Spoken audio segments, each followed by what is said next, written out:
Hello, I'm Mario Cuomo, and welcome to Connected. Today I have an old friend of mine, one of the greatest penny stock guys in the world.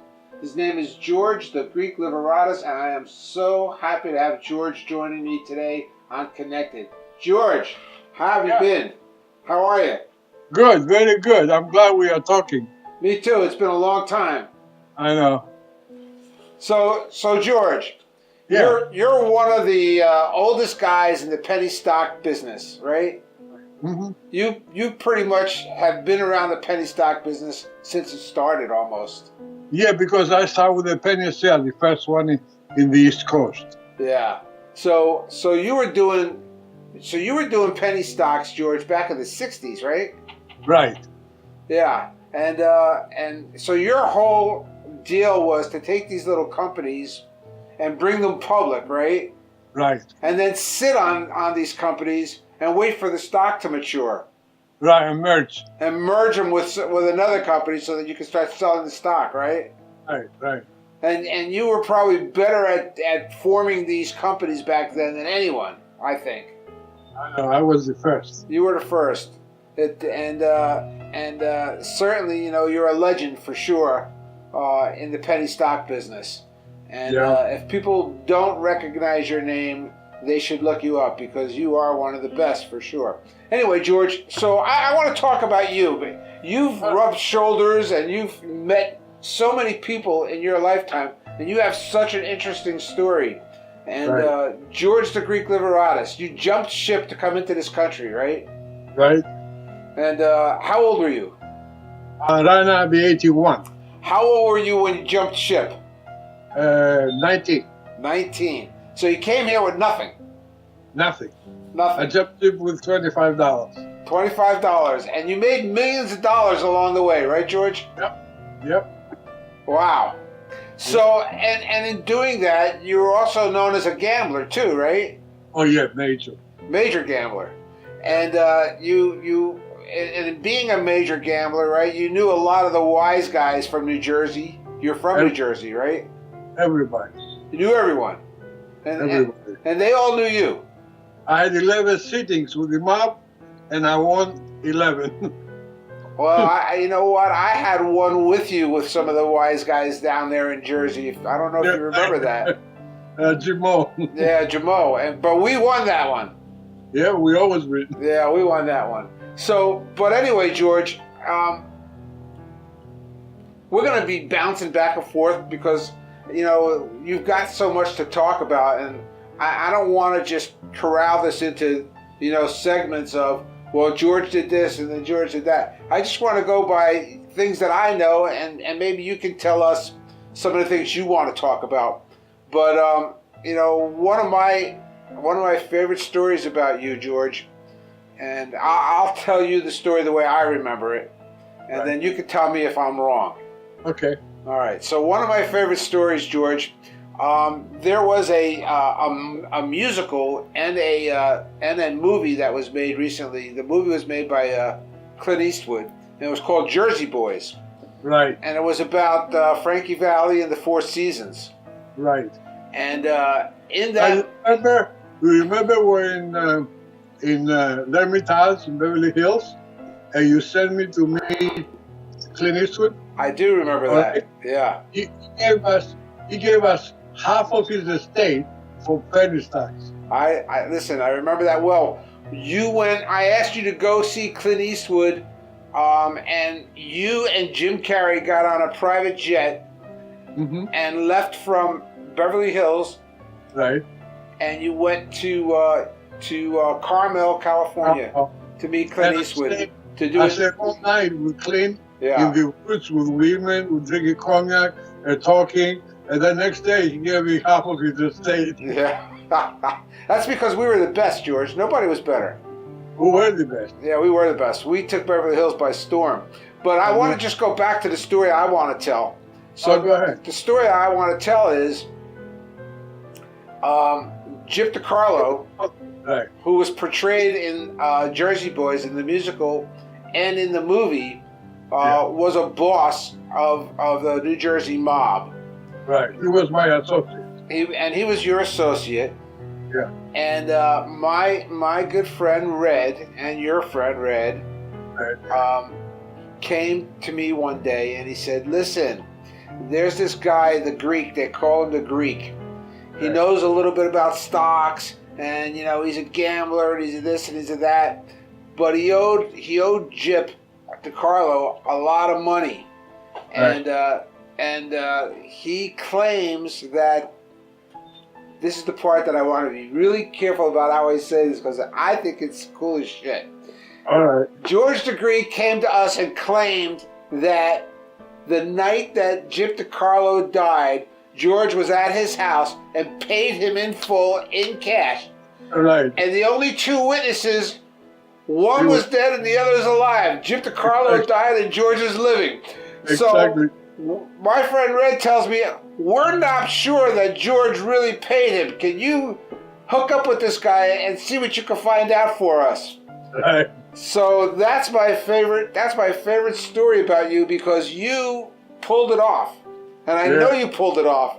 Actually, it was $90,000. $90,000, and that was a lot of money back then. I gave with Porky.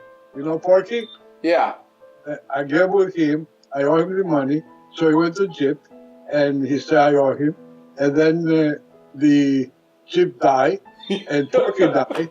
It's not funny. It's not funny that he died, but it's funny that you. The reason I love the story is, who's going to say you didn't give him the money? Right, there was no witnesses. There was no witnesses, and so because you gambled a lot with these guys, they couldn't just come out and say, "Oh, you didn't pay him. Fuck you." Right. Right. I know. You never, all the years I've known you, and I think it's safe to ask you now because you never really gave a fuck about anybody. So but all the years I've known you, I never ever asked you. So now, for the first time after all these years, I'm going to ask you directly: did you ever pay Jip DeCarlo? You'll never know. You'll never know. He's up in the heavens. So you're not, after all these years, you're not going to tell us? No. Oh, Lord. All right. So, George, so I met you in 1980. Or 1981. Mm-hmm. But I knew about you for a long time prior to that. And I was just a kid. I was 29 years old. Yeah, you were young. I was young. But you and I kind of hit it off pretty good. Yeah, very good. And but when I first met you, you wanted to be partners with me, and I said, no, I'm not partners with anyone. I don't take anybody for partners. I know. But you kept pounding me and pounding me and pounding me. And yeah, for worldwide. Because we wanted to do worldwide ventures. And you didn't want to do it. I didn't want to do it. I didn't. And you eventually talked me into doing worldwide ventures. And worldwide ventures became probably in history one of the greatest, the number one greatest stock deal ever of all time. It used to go 35% up and down every day. Yeah. People make millions. Yeah. All these members of the boards of the United States, they were in it. American Express, that they don't deal with penny stocks, they were one of our 22 market makers. Yeah, that's right. Everybody, Joey Cohen, everybody was in. Yeah, everybody loved that stock, and and you know what, George? Really, it was a great deal. It was a really good deal, and the products that we had back then were pretty good too, and they worked. The safety scape, that worked. We proved it. Right. We proved that worked for sure, and we can tell stories about that. But I don't want to get so much into the things that we proved worked or didn't work. But I want to talk about you, George the Greek, the man, the legend. You're a legend, and again, you are the best market maker baker in the country. Thanks, George. Thanks. You're very good. But I want to talk about you, George, because and you've met so many people. Like we just talked about you meeting, Clint Eastwood, and then of course, you know, I know when you and I were spending time and living in Beverly Hills and in Palm Springs and Las Vegas, you know, you were dating Laverne Guthrie. Right, Guthrie, yeah. Yeah, and of course, you know, she introduced me to every connection, every star in the country. She introduced you to everyone. Everyone. And, I mean, bar none. And she took you to all black tie affairs. Everything. With governors. I met with all the Gregory Peck, everybody, Sinatra, everybody. They were like a person to person because of her. Right. So you became a celebrity on your own. People knew and wanted to be with George the Greek. Right. So it was pretty. I had a lot of women. You had a lot of women, yeah. I can attest to that. I saw them. Okay. Like Brook Shields. Yeah, and Brook Shields and Brook Shields' mom. Yeah. You remember how when we had the party? Yes. For Brook Shields. Brook Shields. Yeah. And I sent her, we were on the penthouse, on every house. And you know, somebody told me Brook Shields is the hotel. So I sent her 1,000 dozens of roses. So when they came home, they said, "Who is George the Greek?" She said, "If you want to meet, go in the penthouse." And that's how it started with her mother. Yeah. And, you know, of course, you know, that was the famous dinner that we had on the roof of the L'Hermitage there in the dining room. And the L'Hermitage. And I think that dinner, there was you, me, Jilly Rizzo, Frank Sinatra's guy, Jilly. And then there was Brook Shields. Right, some other women. Some other women. I think her mom was there because you fell out of the elevator kissing her mom. And, I know. And doing some other things that, you know, we'll talk about that some other time. Okay. But but you had it going on. And that dinner, that famous dinner, that dinner cost, I think, between the limousines, all the flowers, and all the food, I think you spent about $80,000 for that dinner. Close to 100. Close to $100,000, yeah. So, but that was quite a show. And my American Express was $5 million. Yeah.